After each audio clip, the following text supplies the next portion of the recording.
Okay, it is Ev on Everything once again. A podcast that still isn't particularly well named. I haven't covered everything yet. I'm concentrating mostly on culture and politics and current affairs. And today is gonna be a culture episode because it is Friday and you deserve it after a long week. As you might have guessed, my name is Ev and I'm the one who talks about everything or aspires to talk about everything someday, and today I'm going to be talking about a movie, okay? I'm not usually one for, I watched this so you don't have to, but this time I'm going to make an exception. Because this film that I'm going to cover is shockingly bad. It has stacked up layers of badness. Nuanced and multifaceted. It's like looking at the Joker through a particularly intricately cut diamond. Just badness from all angles in all shapes and sizes. We did a movie last week too. A pair of movies actually. And they were good movies. They were really good movies. Porco Rosso and The Wind Rises. And that show wasn't really about movies. It wasn't a review.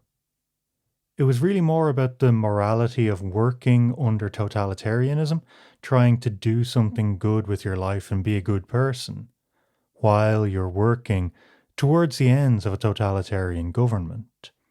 This is what happens in The Wind Rises, and it's what is resisted in Porco Rosso. So we like to talk less about the film itself and more about the themes and ideas and the issues that the film raises. Okay? That's hard to do with the film we're going to cover today because it raises bad ideas badly, and it does that deliberately. Now, it does have one big lesson to teach us, but sadly, we have to swim through a sea of the lukewarm tea of hot takes for 100 precious minutes to get there. Okay? You know when your mug is cold, and you put it to your lips and it feels cold, and you know what's coming is gonna be terrible.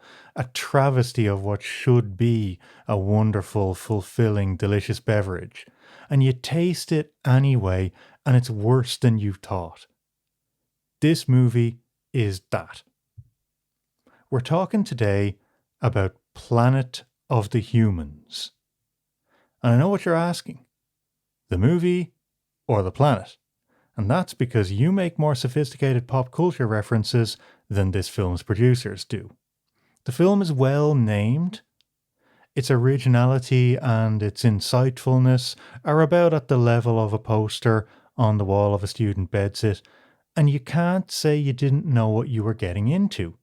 When the end credits roll, all along, you decided on purpose to watch a film that considers us destroying the planet, like in Planet of the Apes, to be a sophisticated idea.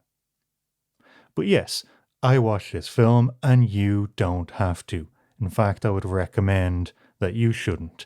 You're better off not doing it. 100 minutes would be better spent playing Prince of Persia twice, for instance, or maybe seeing which of your fingernails is the least strongly attached to your hand. You are better off not knowing what's in this movie, but I'm going to tell you anyway. All right? You can't really spoil a documentary, especially one like this one. So, what is like this one? What is this thing? Well, we do have Lupo with us today. If you're a long-time listener, you'll know. We used to be called Me and the Dog. Lupo's the dog. He's usually asleep on the floor, but something's bothering him. Ignore it. I'm going to try not to let it get bad enough that we need to edit it out. What is this movie? Okay? We're going to talk about the movie, but we're also going to talk about the planet. Okay? It's woven together because it's a movie about environmentalism. It's a polemical documentary. It's made by Jeff Gibbs, who produced several of Michael Moore's most famous films, the likes of Bowling for Columbine, say, and Fahrenheit 9/11. And it's also executive produced by Michael Moore, who is pushing the movie pretty hard. Okay? You can imagine if you're the executive producer of a thing, you're going to boost it. You're going to promote it. But that's led to some of the problems that we're dealing with the movie. Okay? It's about the environmental movement, it's about renewable energy, and it is not in favor of these things, not the environmental movement and not renewable energy. So when you have someone with the profile of Michael Moore from the political left pushing this kind of stuff, that becomes problematic. Okay? The central conclusion of the film is that there are too many people on the planet, which, as we said, is so tepid a take you could easily splash it on your wrist and feed it to an infant. Okay? You can't really spoil any documentary, let alone one as obvious and simplistic as this one is, so I can tell you, too many people on the planet is just not supported by the narrative of this film at all. It's not actually related in any way to what the film is about, the subject matter of the movie. It's just a thing that some of the talking heads during the film happen to mention. Okay?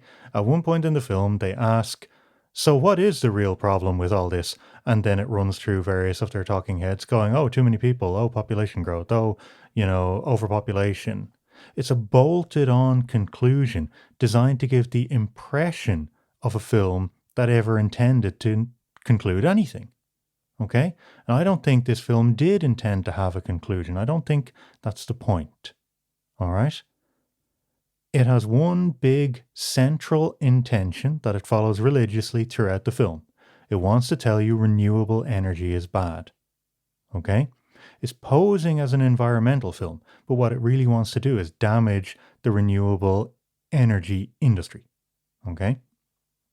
Because damaging the industry is the point, not presenting a cogent argument of some kind, it doesn't care how it does the damage. Okay?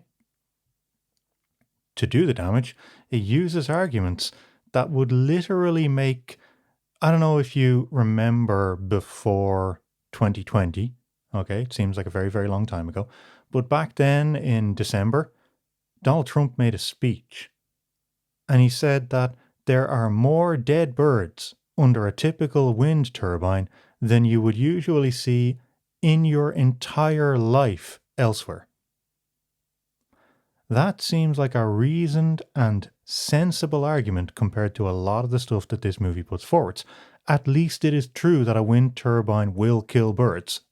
And presumably, once they've been killed by a turbine, they will fall to the ground underneath the turbine. Okay? There's some facts involved there.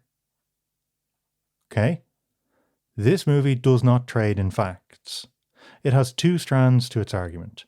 One is that biomass energy generation is not really green energy. Okay? That is not a controversial idea. While it's a little bit better to have energy generated by carbon that was recently in the atmosphere than it is to dig out carbon that used to be a tree 250 million years ago, it's still bad to be emitting carbon. Okay? It's still bad. We cannot grow trees fast enough to get all the carbon back out of the atmosphere that biomass would put into it. Okay?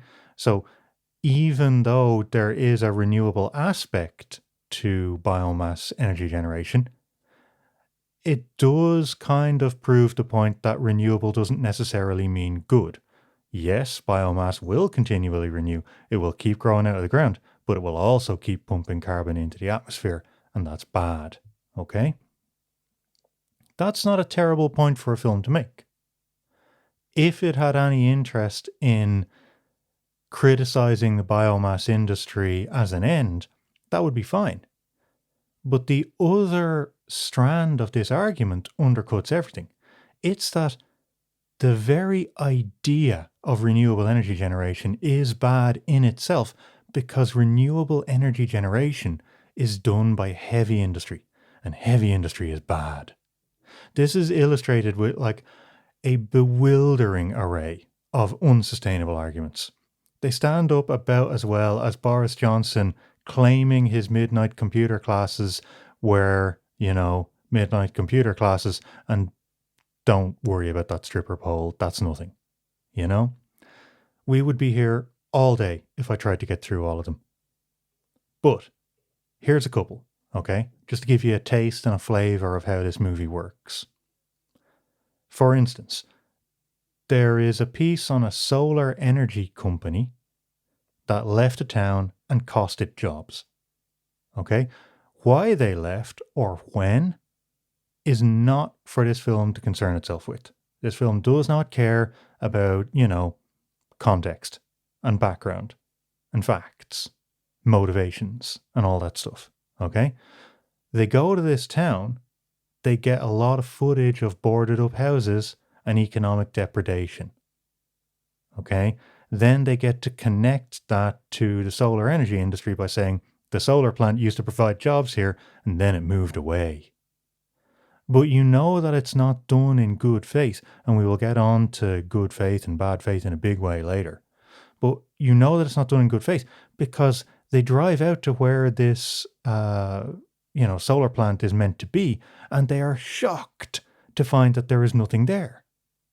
There's just sand, because the energy company moved away and left unemployment and depredation. And it's like, can you imagine any documentary filmmaker who found out that there was 30 or 40 years ago a solar plant in this town and decided to go there and find out, as they claimed, how a 40-year-old solar plant is doing? Is it still running? Are they still using the old solar thing, or did they have to replace all their panels? Is it still efficient? Is it still... And they drove out to the place before they checked if it's even still a company. They found out everything about it, except the fact that it had gone out of business a very long time ago. Of course, they didn't miss the fact that it had gone out of business, all right?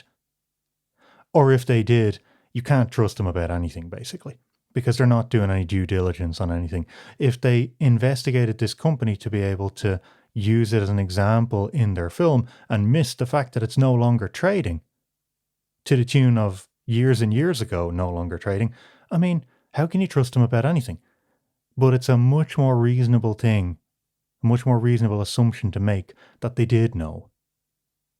They were well aware that that company wasn't there. There was no surprise when they went out to this town and found out that, unemployment was rampant, that the population was leaving, that they were going to find boarded up houses and graffiti. What they cared about was linking boarded up houses and graffiti to the solar energy industry. Again, not really for this movie to be investigating actual facts. Another one is that they keep saying people claim that their businesses run on 100% renewable energy. Okay?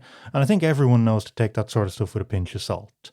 How do you define 100%? How do you define renewable? How do you define the extent of your company? All that stuff, It is some nice corporate window dressing. It's a nice claim to make. But, when the rubber hits the road, you expect a company to make hard-headed financial and fiscal decisions, not necessarily to martyr itself and die on the hill of running on solar energy when, the national grid is right there. Okay? And they go out to these factories and they point out the fact that there is a national grid connection. Okay? And that's it. The argument goes no further. There's no understanding, there's no investigation, there's no questioning, and there is definitely no right of reply, and we'll deal with even more of that later too. So someone says, our factory is running on renewable energy. They go out, point out this grid connection, and they expect you to draw the conclusion that you're being lied to. Okay? You're not supposed to draw the conclusion, for instance, that it's common sense to have a national grid connection. You don't want to try establishing one of them when your existing generator breaks down. Okay? Equally, anyone who's ever shopped around for energy knows you can buy renewable energy over the national grid. Okay? So what they didn't do was do a lap of the whole factory looking for solar panels or, wind turbines or whatever and go, oh, right, they must mean that the generating capacity is somewhere else and it's coming in on this power line. What they did was imply that people who are using renewable energy are lying about it and they're generating with coal. And that is completely unreasonable. Okay? Especially given that they didn't simply knock on the door and say, hey, is there a manager around? Can you please just tell me who's your energy with and where does it come from? You know? It's very, very, very poorly done, and there's no investigative rigor to it. Okay? These things are presented as gotcha moments. They're intended to convince the viewer that what they thought they knew about the world, what they thought they knew about renewable energy, is all fake. That you can't trust your own memories, your own mind, or your own ideas. You have some received wisdom in there, and it is not true. The wool is over your eyes, and these guys are going to tear it away. Okay? This leaves fertile mental land into which they intend to till their ideas.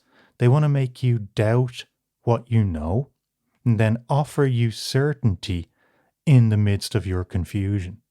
And if that sounds more than a little manipulative and a bit cult-like, that's because that's how this film operates. Okay?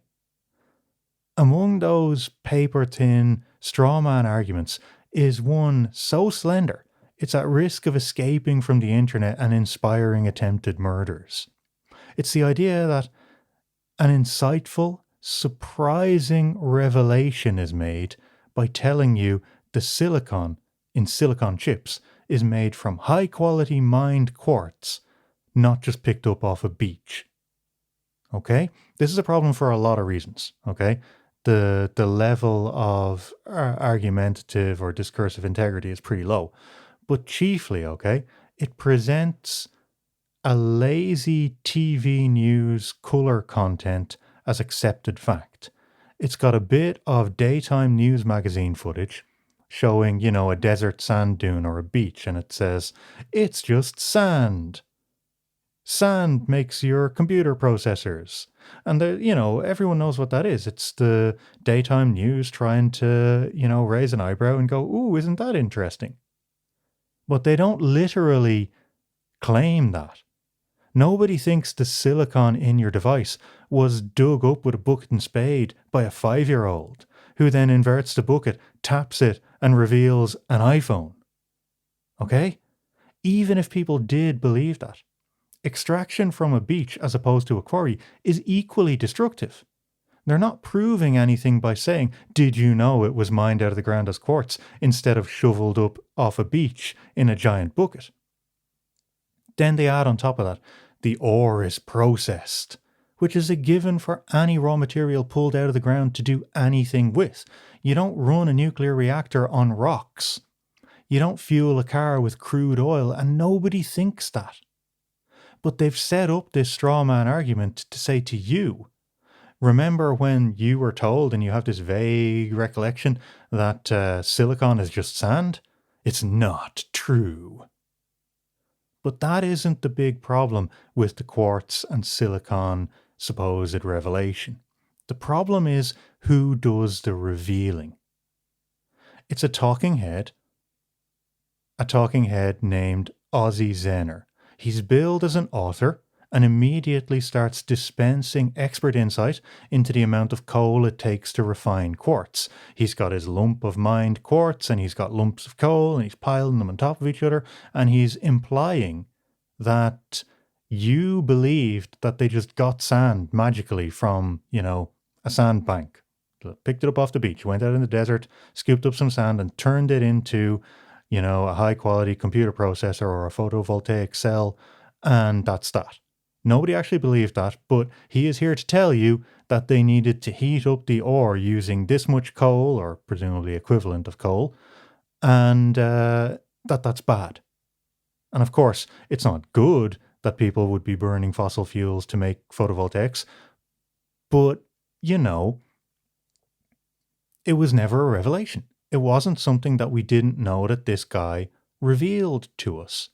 And on top of that, they then claim that because all of this happens, these renewable sources, solar in particular, are not really renewable. And the reality is those panels are going to generate for years and years and years. Okay? They'll lose a little bit of efficiency over that time, but not enough for it to matter in the grand scheme of things. If you run a ore processing site for a day and make a few thousand solar panels, over the life of those solar panels, you are way, way, way better off in emissions terms. Okay?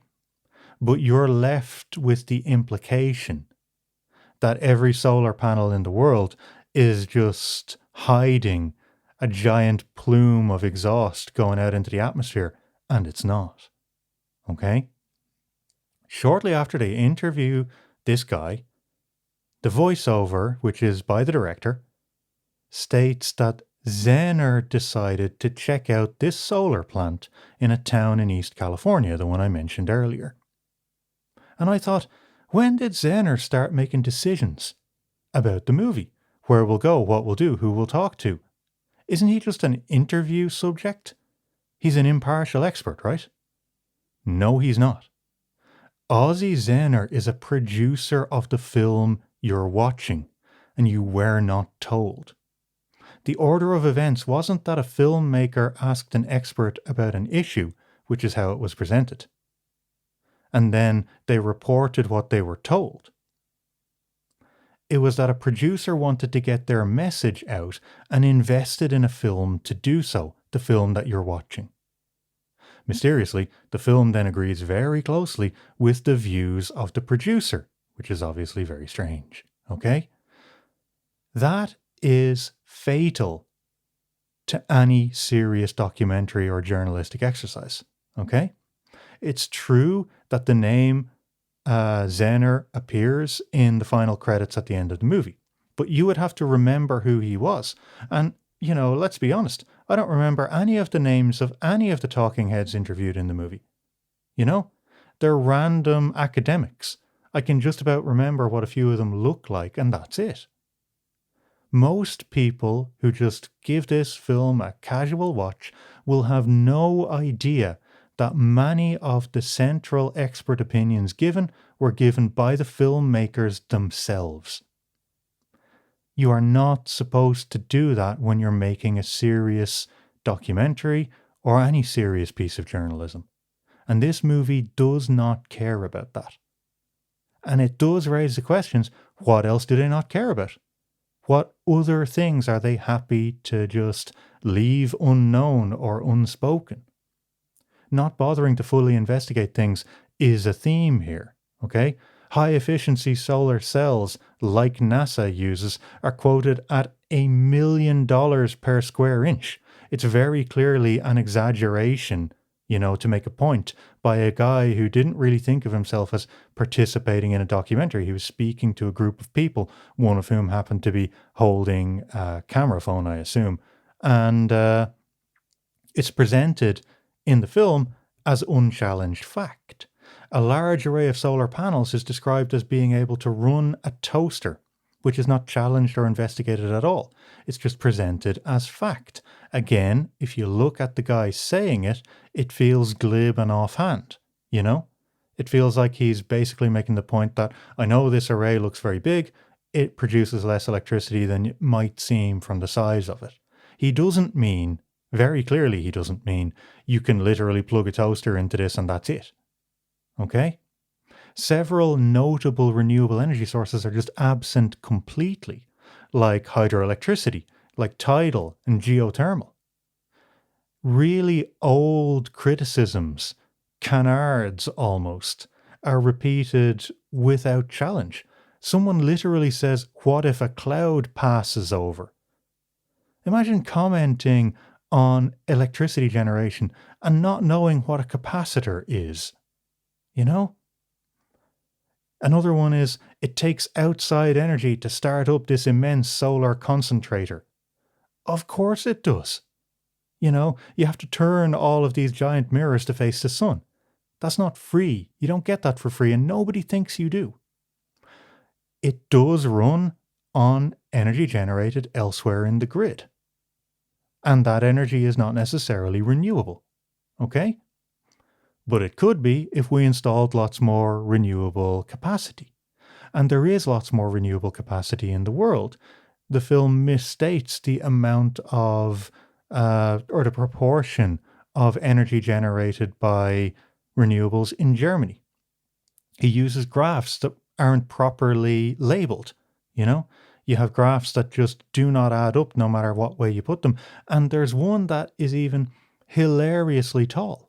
I swear, it's a graph that is approximately 5 or 6 times as tall as it is wide to exaggerate an axis. And anyone who knows about, visual communication will tell you that graph axes and exaggerating or diminishing them is a key to getting people to understand at a glance what you want them to understand. Okay? These are really weak, really thin arguments from dodgy premises, and they're conveniently left there by lazy acceptance. Never challenged, never investigated. Putting a wind farm on a hill is uncritically asserted to be as bad as mountaintop removal coal mining. Okay? They go out of their way to show how big a wind turbine is. Okay? They have a long piece of a guy putting up, a wind turbine, talking about how many, hundreds of tons each bit of it weighs and so on. And instead of drawing the conclusion from that you're going to need some pretty hefty foundations to keep one of those things up, it just shows a really ugly construction site with lots of gravel, lots of machinery and stuff in the middle of a forest in Vermont. And one of the people who is there, a local Vermont person who doesn't want a wind farm on, picturesque land near them, claims, completely unfounded, that this is as bad as mountaintop removal, and it's just left there. You're left to understand that what they're doing is leveling the top of the mountain, cutting it off, dynamiting it, carting it away, so the mountain will literally be gone, and leaving just a bunch of, turny blades in its place. And that's not what's happening. That is not what is happening. Green campaign groups are shown cozying up to the likes of Michael Bloomberg, Richard Branson, the Koch brothers, similar kind of billionaire bogeymen that it's easy to hate. Okay? Al Gore is accused of selling a company to Al Jazeera, by extension to oil money. It's basically a hit piece woven into the wider film that seeks to destroy the credibility of people within the green movement by associating them with large capitalism. Okay? Then you couple that with its habit of surprising people with questions about biomass generation. Okay? Biomass generation, which is obviously controversial, it's seen as part of renewable energy, but it's highly contested within the movement. So if you doorstop somebody and go, what about biomass? Chances are they're not going to have a simple answer ready for you. They might fluff it, or they might clam up and not talk to you. And if you don't give them a right of reply, you are very remiss. And that's what the film does. It doorstops people on biomass, and when they can't answer, it claims that that means that they are embarrassed about their support for biomass, with the implication that they are secretly supporting it and hoping that nobody asks. Okay? And if you go and check, you'll find that these people don't necessarily support it. Okay? They're asked for their opinions on it, and in the moment, they don't give good count of themselves. A sensible, better documentary would ask those people afterwards, listen, we've got you supporting biomass here, but we've also got a bunch of public statements from you where you don't support biomass. Can you clarify your position? But this is not a good documentary. This is the kind of movie where I warn you off watching it. It finishes with a line that literally, in actual reality, made me think of Zoolander, where it says, the real enemy of the planet was not carbon dioxide, but us. And then there's a long montage of habitat loss that isn't connected to anything. There's no narrative structure that brings this in. It's like the stained glass at the end of Andrei Rublev. It's supposed to be a final apotheosis of feeling that the film has been building up to for the entire 100 minutes. But of course, it's not. It's a cheap tearjerk. It is a muddy orangutan, you know, with nowhere to go, with no more trees. And we don't know why the trees are gone. It could be soya or cattle or anything, you know? They could be being burned down and logged for anything. But we obviously are supposed to draw the conclusion that the trees are going to biomass energy generation and that renewable energy is in some way involved in this. But there is no evidence for that presented whatsoever. It is a really, really bad documentary made in bad faith for bad reasons. Okay? Now, we are going to do the podcast dance very briefly. Okay? And after that, we are going to talk about what I think are the broader implications of this movie. Okay? That is bad faith arguments and how dangerous it is that it has become normal for us to expect and to accept bad faith arguments presented to us when we try to discuss anything in public these days. But as I said, more on that after this.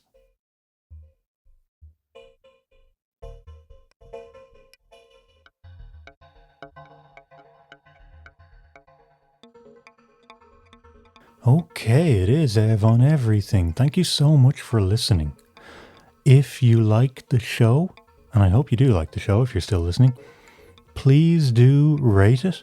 Give it some stars, preferably loads of stars, wherever it is that you listen to your podcasts. And if you really, really like it, give it some ratings everywhere, even places you don't listen to your podcasts, because your opinion matters. You're a person with great taste, and people should know that. If you can, leave a review and share the podcast and tell people to listen to it, because listenership is growing constantly, but it can always be doing better, and I appreciate a great deal anyone who goes out there and gets new people involved. As I've said before, please do listen on whatever kind of podcast app you listen on, which is better for lists and statistics and discovery and all those sorts of things. If you subscribe on those apps, you're going to get the show as soon as it's released every Tuesday and Friday, which is better for all concerned, isn't it? That would be nice for all of us. Anyway, there's not much else to say other than the usual like and subscribe and rate thing. And thank you for listening. So we're going to get back to bad faith arguments and the way that certain filmmakers, in my opinion, have not really had your best interests at heart when they have made their movie.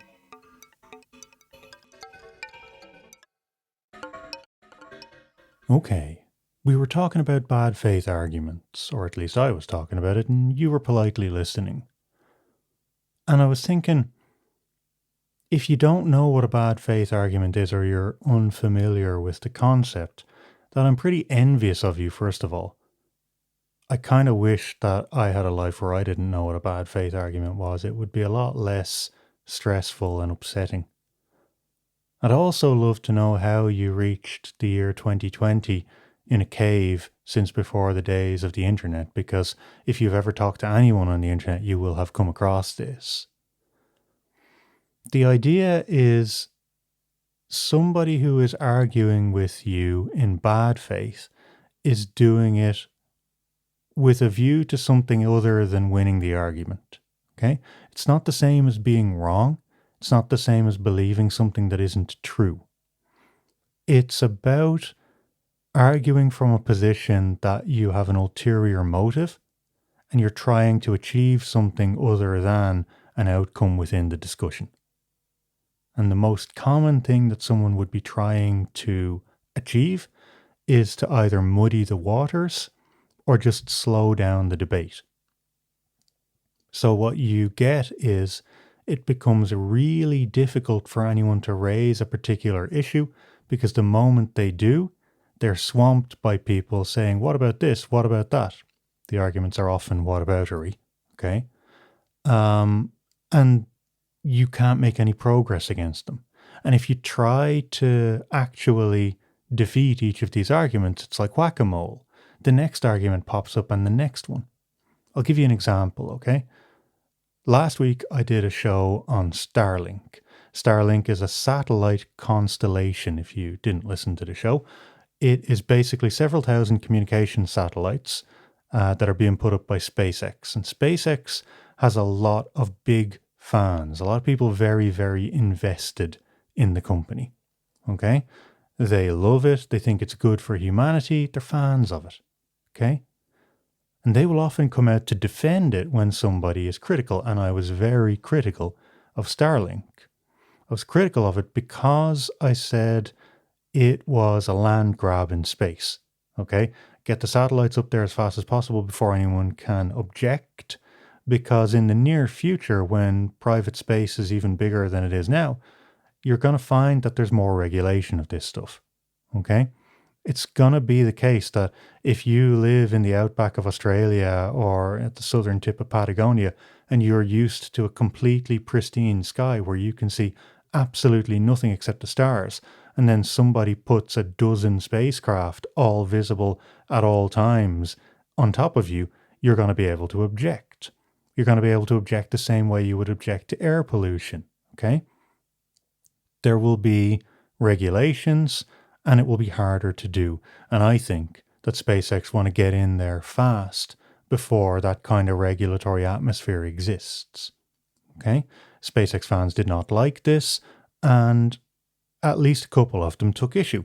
One of them took issue with the idea that this stuff would be visible. Okay? Now, you can't argue with the fact that it is visible because there's photographs of it. You can see them on Everything on Twitter. Okay? They're clearly visible, and there is no avenue to attack the position from the point of view that people's view won't be interrupted in some way. Okay? You can try to minimize it, but you'll never really beat that argument if you were trying to advocate for Starlink. You're always going to have to accept that one of the costs of the program is going to be visibility in the night sky. It's just a fact. Okay? So instead, this person suggested that SpaceX could not possibly have known that its satellites would be visible. And of course, yes, they could, because satellites have been visible for decades. Okay? Ever since they got big enough and close enough, people can see them. You can see the International Space Station very easily at night. Now, there's only one of that, so that's not such a big deal, but it's there, and you can look up at it. There was a constellation of satellites called Iridium in the 90s and early 2000s. It's still there, in fact. If you've ever seen a satellite phone conversation on the news with a journalist in some far-flung place, it probably came over Iridium. Okay? Now, Iridium was highly visible. It was the brightest thing in the night sky on occasion. And this is very, very well known among people who know about satellites. It's a famous example. And it's a communication satellite constellation almost identical to the one put up by SpaceX. And the idea that SpaceX has never heard of Iridium and had no idea that visibility was going to be a thing is laughable. Okay, you shouldn't need to defend that. You shouldn't need to argue about it, but it's brought up so that you waste your time arguing about it. Okay? So I say to this person, what about Iridium? It's very obvious that this was known about, and they said, prove it. Prove that SpaceX knew. And I can't do that because I don't have access to that information.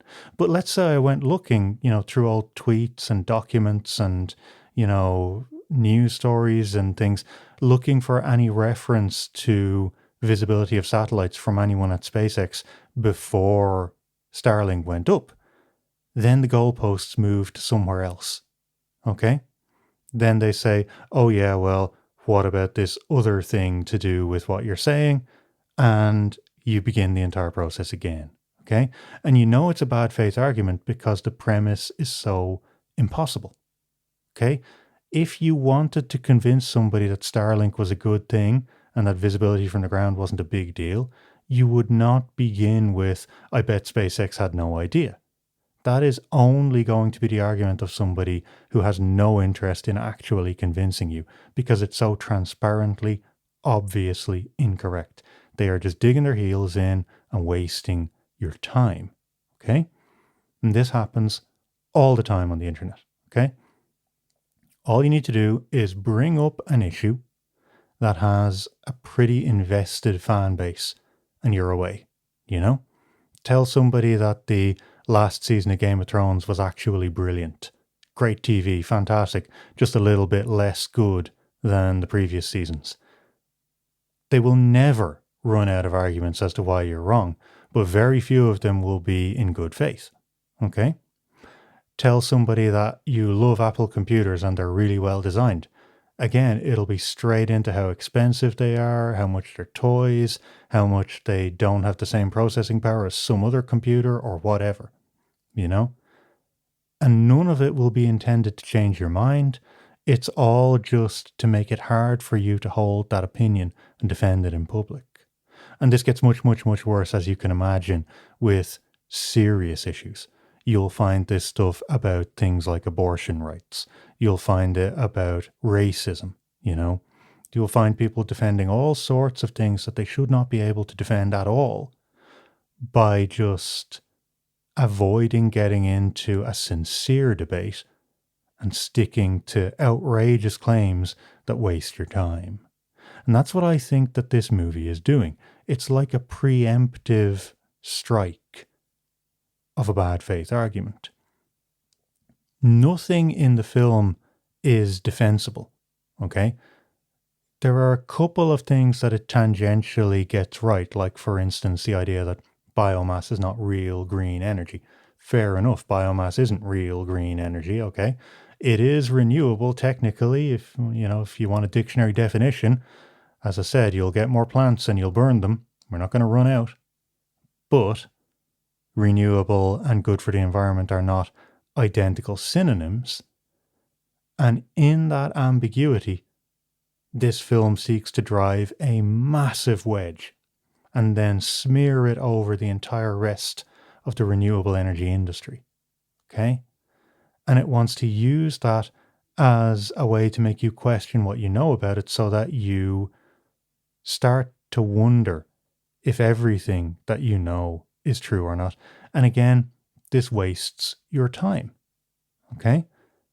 They're not literally thinking that you are going to have the scales fall from your eyes and you're going to realize that all green energy is terrible and everything is, Michael Bloomberg's fault and Richard Branson's fault and so on. That's not what they want. They want you to start suspecting and worrying and wasting your time satisfying the curiosity that comes out of that. Okay? They want you thinking Richard Branson flew a plane on biodiesel one time. That makes it bad, right? Now I'm reading about biodiesel and I'm like, this is bad, right?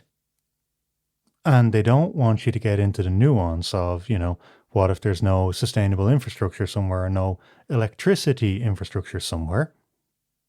Maybe small amount of biodiesel could be part of a whole economy switch to renewables. Okay, maybe you can't run the national grid on bioenergy, but maybe it's a good thing to have an anaerobic digester on your farm so that your farm waste is turned into biodiesel. Stuff that you would have been growing anyway then replaces carbon coming out of the ground, and that's a positive development. It's not perfect. We would prefer if it was run on electricity to lower emissions and that the electricity was generated with true renewable energy. Everyone would like that better. But nobody involved in this film wants you to have that nuance where you say, I wish we could get to the serious, pure renewable, zero emission thing immediately. But in between, I think maybe a little bit of biodiesel is a good idea. Now, I happen to not really think that biodiesel is a good idea because I don't like emissions. Everything we've been seeing in the coronavirus lockdown has told us how different things would be if we weren't spewing exhaust fumes into the air. So I don't think there's any solution where biodiesel is a good thing. I think it's a least worst thing, for very, very, very specific situations. I would like if the emergency generators all over the world ran on biodiesel instead of fossil diesel, right? For instance. This movie does not want you thinking like that. It wants you confused and worried that biodiesel is bad, without ever having the discussion that they are making much, much harder to have. It's similar with renewable energy in general. They want you to be suspicious of heavy industry as a whole. The movie has a long montage sequence that is almost unwatchable. It's an assault of imagery of bad things, of heavy industry, of pollution, of exploited workers and everything, and pounding music, and then the names of chemicals over and over and over again, you know? And it's about as sophisticated an argument as claiming that, medicine is bad because aspirin is really called acetyl salicylic acid. You don't want to put acid in you, do you? You know? Really, really poorly formed argument intended to discombobulate you and leave you with an emotional response instead of a rational response. Okay? All they're trying to do is obfuscate the issue so that you start to think, oh, maybe I shouldn't be accepting that, renewable energy is good. But it is very, very hard to work out whether it's good or bad. My gut says bad. I just saw like a bird covered in oil. I'm not really sure what that has to do with a solar cell, but bad, you know? That's the level of discourse they're getting at. And that is bad faith argument. They don't want to convince you. They just want to wreck your position. Okay? And then we get to the final thing that I think is pretty appalling about this movie that definitely bears mention. It's been criticized in various places for having almost entirely white commentators. Okay?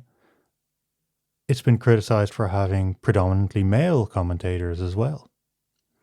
The voices of a lot of the people who are affected by this stuff most directly are not in this movie. Okay? The only time the movie is actually really good is when they do a brief bit in Michigan, which is, I assume, where the director lives if he works so closely with Michael Moore. But they do a bit about a waste incinerator. A waste incinerator that works generating energy and has as a kind of greenwashing the claim that it works with biomass. Okay, and it doesn't work with biomass, it works with waste wood. And the waste wood needs to be doped, essentially, with tire pellets in order to burn properly. So it's burning hydrocarbons, it's burning waste wood, it's not renewable in any sense of the word, and it's heavily polluting. It is pumping out tons of, well, you can imagine what a tire fire is like, okay? Tires and green wood and old railway sleepers is what this thing is burning in a residential neighborhood. And the people are livid about it, as you can imagine. And the emotion and the rage and the powerlessness and the effect of big industry on little people is visceral. And it really, really works. And it's no surprise. A movie by the guy who produced, Michael Moore's movies is going to be very, very strong on the effect on small people of big business. Okay? But that's the only real appearance of somebody directly affected by this. And there's something wrong with a movie that shows you footage of people mining sulfur in the developing world, of people mining coltan, that shows you footage of, great apes dying slowly, or, well, maybe being tranquilized, who knows, without ever giving a voice to these people. It doesn't talk about them. It never mentions the effect on them. Never raises any of the issues that they themselves might care about. Never asks them what they think. They ask a bunch of apparently relatively wealthy white college students in America what they think. And that's all. You know? It flashes up some footage of Extinction Rebellion and never addresses the idea that there is a globe-spanning movement to oppose everything this film opposes, except renewable energy, of course. All of the corporate money, all of the billionaires, all of the rampant destruction of the earth. And it's not owned by billionaire money, and it's not funded by billionaires. It's a grassroots movement. And it co-opts them by featuring their logo and their protest without ever mentioning what they think. I think if you went to the organizers of an Extinction Rebellion event, a protest or whatever, and said, hey, listen, what do you think of biomass? They'd just say it's rubbish. Don't do it. You'd get a straight answer. Because they're not involved in investment, they're not involved in, business, okay? They don't need to worry or think about where energy or electricity comes from. They're principled people, okay? I think if you asked them, what should you put in a movie about renewable energy, they would be very savvy about the involvement of heavy industry in it. And they would say that you need to get more efficient. You need to get better at, extraction. You need to reuse before you recycle, before you extract new material. They would have answers to all these and ideas about them. But if you went and asked Extinction Rebellion, or if you asked the coltan miner, or if you asked the people who are trying to rescue primates, you'd get answers. And this film is not interested in answers. It wants to stop you from coming to conclusions. It wants to prevent you from understanding. And then it wants to be the bearer of the real truth in the desert that it created. And if you don't believe that, maybe believe one thing. With a straight face, the author of this movie claimed not to know that there was life in the American deserts. That is in the movie. You can watch him say, I was shocked to find that, there's trees in the desert. Cut to footage of somebody cutting down a Joshua tree and a yucca tree. Okay? They have no interest in the truth. They have no interest in you, teaching you, educating you, enlightening you, or anything like that. They'll say anything, and the idea is to sow discord and disruption. That's what I think anyway. It's an opinion, because that's what this show is all about. Anyway, that was a ranty, long screed of a second half, wasn't it? Not a lot of entertaining, light-hearted jokiness in it. And thank God we've reached the end of the show. You have been listening to Ev on Everything with me, Ev, and a tiny cameo appearance by Lupo the dog for the old school fans. Thank you so much for listening. You can find me on Twitter at Ev Buckley, and you can find the show at Ev on Everything if you've got anything to say, and I'm sure people are going to have things to say about a show like this. Fire up Twitter and get in touch. Otherwise, I will see you again on Tuesday for the next show. I don't know what that's about yet, so fingers crossed it's going to be something interesting and good. Anyway, thank you again for listening. Enjoy the rest of your day. Bye-bye.